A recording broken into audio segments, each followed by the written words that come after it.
Hi, everybody. Today we're going to begin talking about the causes of the Civil War.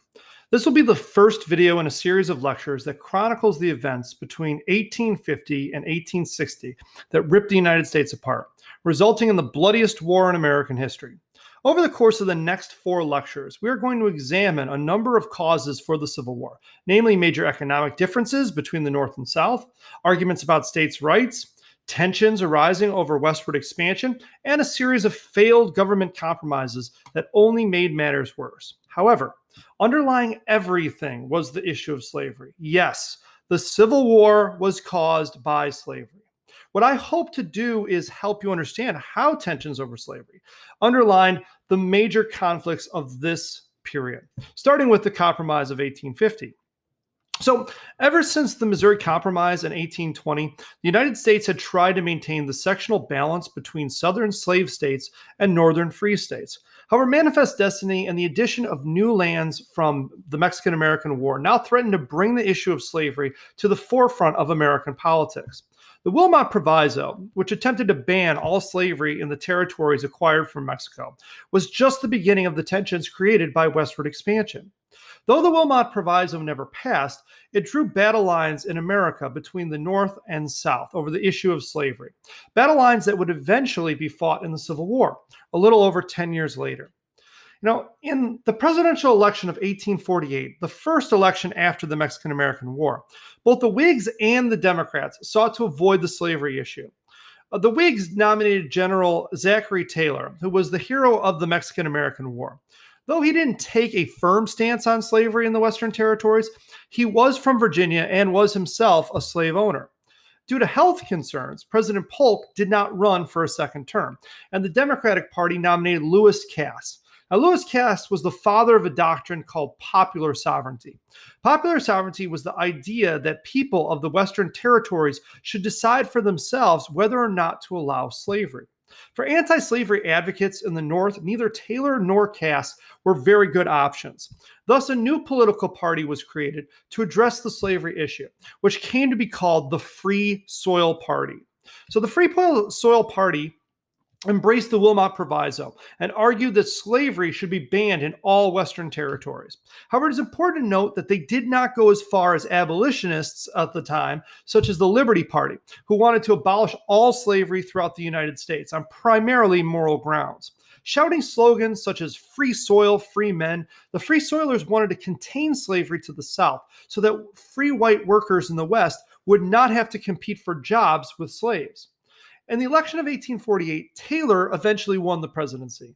But the Free Soil Party's success in the North signaled an increase in sectionalism within American politics that would only continue to increase throughout the 1850s.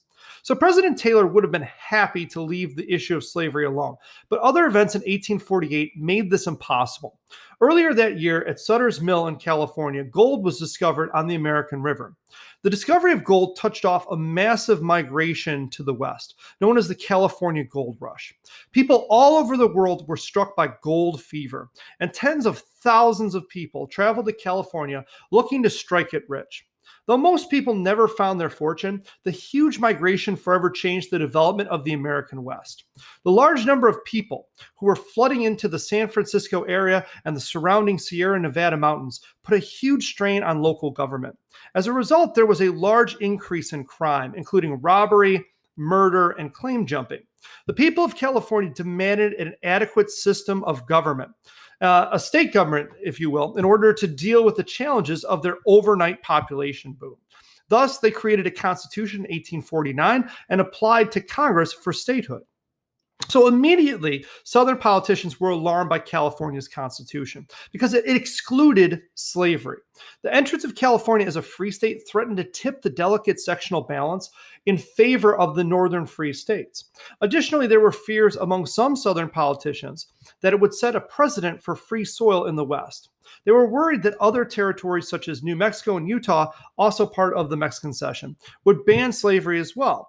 A group of extreme pro-slavery Southern politicians known as fire eaters began to threaten leaving the United States over the issue of California. And it became clear that if the government did not act, the United States would be ripped apart. So Henry Clay, the great compromiser, who had earlier helped avert conflict with the Missouri Compromise and had also negotiated a deal to end the nullification crisis, now took center stage again.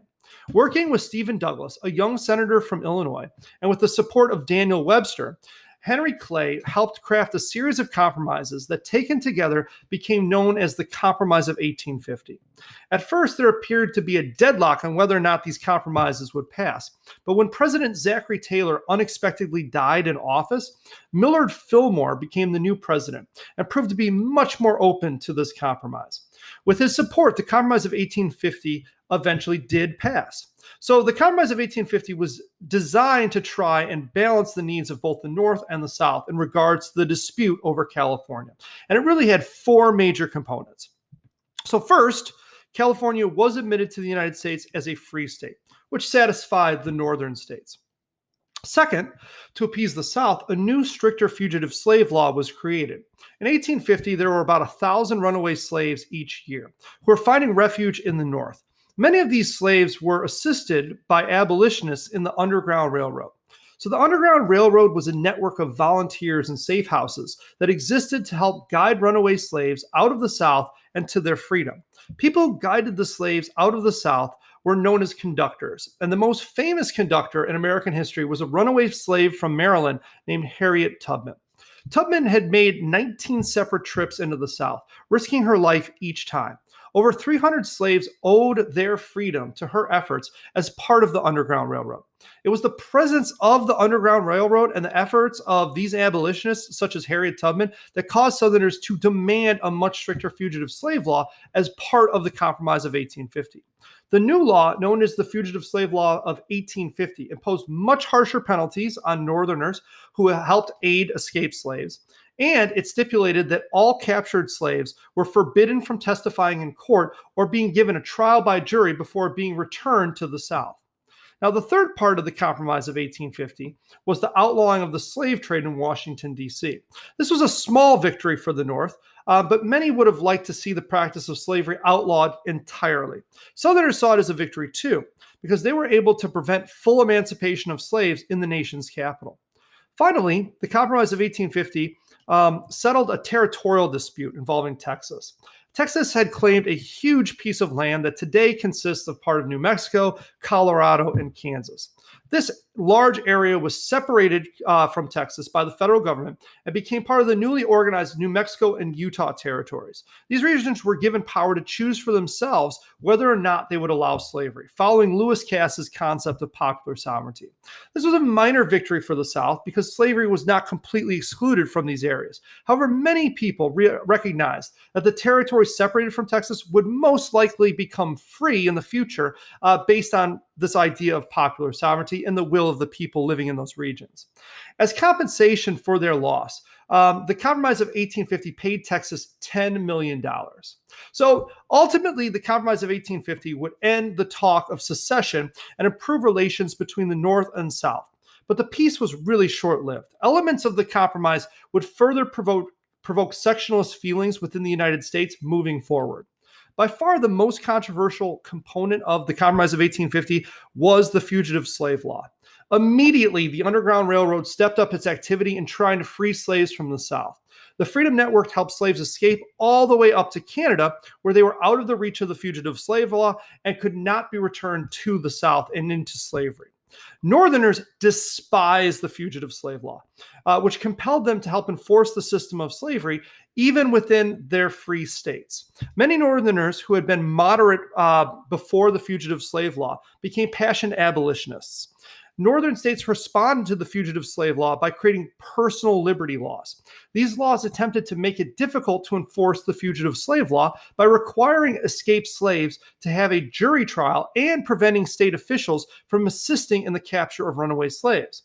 The Fugitive Slave Law pitted the North and South against one another for the rest of the decade. Northerners would become increasingly angry at the South and its attempts to force them to protect the institution of slavery. The South, for their part, would look on at the North's continued refusal to enforce the Fugitive Slave Law with suspicion and mistrust. These feelings would only grow in the 1850s and kind of lead us towards the Civil War. So You can see through the events of the Compromise of 1850 that the growing tensions between the North and South were being primarily driven by the issue of slavery. Historians have cited many reasons for the Civil War, and one of the common reasons for the Civil War, in addition to slavery, is often the idea of states' rights. That Southerners were afraid of the federal government and that the federal government was becoming too powerful, that most of the power should actually rest in the hands of the states. This was definitely an argument that was made by many Southerners at this time period, such as John C. Calhoun. And so here is kind of where I have a problem with that argument. Ultimately, the argument for states' rights was simply a constitutional way, at least in my opinion, of arguing for slavery. And the Compromise of 1850 proves this because many Southerners in the 1850s were willing to completely abandon this principle of states' rights if it meant protecting the institution of slavery. For example, the Fugitive Slave Law was one of the ultimate examples of a strong central government. The federal government was coming in and requiring northern states to enforce slavery, despite the fact that they opposed the institution itself and had banned it within their borders. Yet, very few Southerners protested the Fugitive Slave Law on the grounds of states' rights. In fact, it was some of the northern states, like Massachusetts, that had made this argument and took steps towards nullification by making it illegal to enforce the Fugitive Slave Law. Now, as you will see, it is slavery. And slavery is the most important cause of the Civil War, and it underlines almost all of the tensions that we're seeing during this time period. Yes, it takes different forms, but it is slavery that it is the root of the Civil War, which we can see in the Compromise of 1850, and we will see in subsequent lectures as well.